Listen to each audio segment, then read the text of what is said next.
that that's a difficult thing as a coach. And I think the coaches that are able to do that and challenge the kid have to have already done much of what we've talked about. You have to show the kid you're doing it to help them. But even then, if you succeed, they're off to the next. I can only imagine. Yeah, you hit a good point. Like the adversity, sticking around and sticking things out, that has changed. And I think back to Robert Duncan. So Robert Duncan, we recruited him out of Granite Bay High School. He ended up going to the Air Force prep school for a year and then transferred back. He transferred to Chico State. So we got him. He had already been out of high school a year. He came here as a freshman. He redshirted and didn't want a red shirt, but he redshirted and bought into that. And then his freshman year was during the 2014 West Region Championship team. He was a freshman. Robert Duncan may be, in terms of winning, the greatest,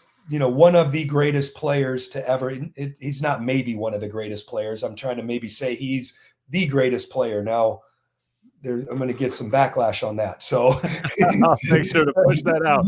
Yeah. You beat me to the question of who was the best guy you coached. Yeah. So let's go for in terms of championships, none were better than him. He won a West Region championship his freshman year, won a conference championship his sophomore year, won another one his junior year, and won another West Region championship his senior year, and was an All-American and was the conference MVP.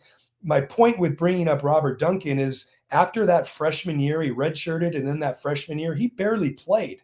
He was playing behind Rashad Parker, Sean Park. He barely played, and he was not happy. But he stuck it out. And one, he didn't have a lot of choices because there wasn't a transfer portal, but he stuck it out, and he grinded, and he tried to stay positive. And that next year, he had a phenomenal sophomore year. He was MVP of the conference, but like you look back on the career he had and all the championships he won and the All-American, the MVP, the multiple All-League. I mean, he did it all. And it would have never happened for him if after 1 year things got hard and he decides to leave and go try it somewhere else, right? So you're missing out on those type of experiences because he was a good player. And I played golf with him a few weeks ago. I hadn't seen him in a while, and he called me and said, let's go play golf. So him and Jesse Holmes, who another former player, we met in Auburn and we played golf.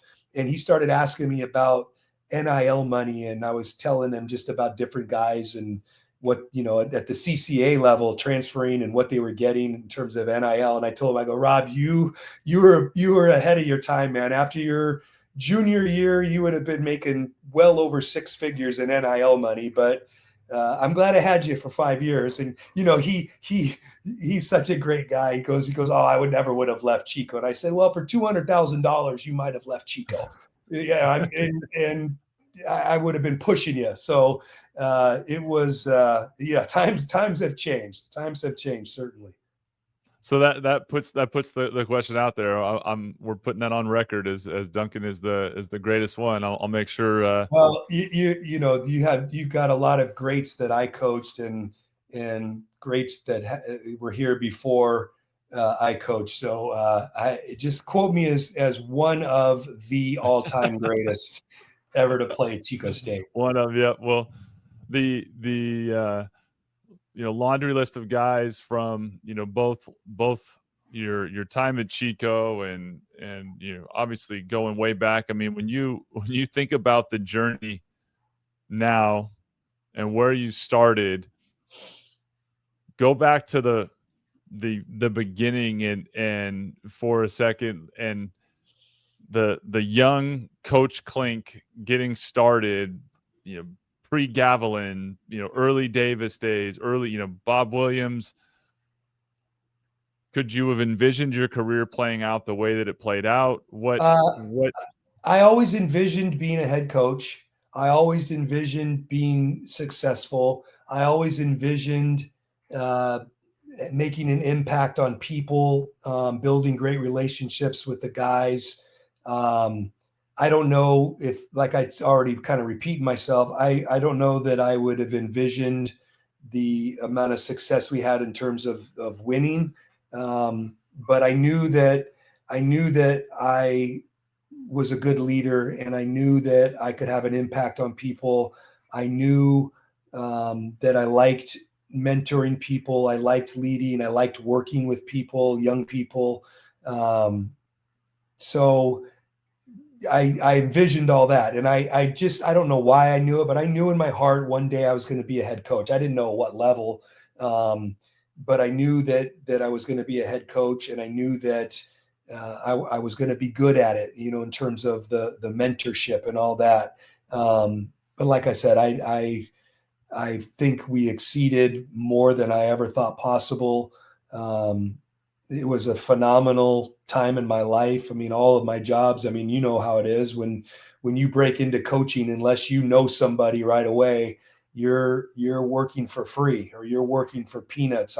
My first job away from Chico State, I was a grad assistant here for Puck Smith after I played for him. I was here for 2 years as a grad assistant and just had a phenomenal experience learning from him.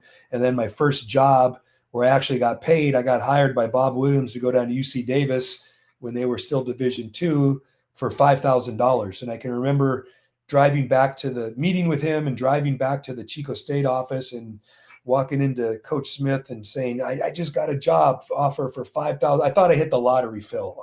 I'm like, you're going to pay me to come and coach at UC. UC Davis was one of the premier programs back in the NCAC days. And just to be able to make something and learn from a guy like Bob Williams, I mean, I was in heaven.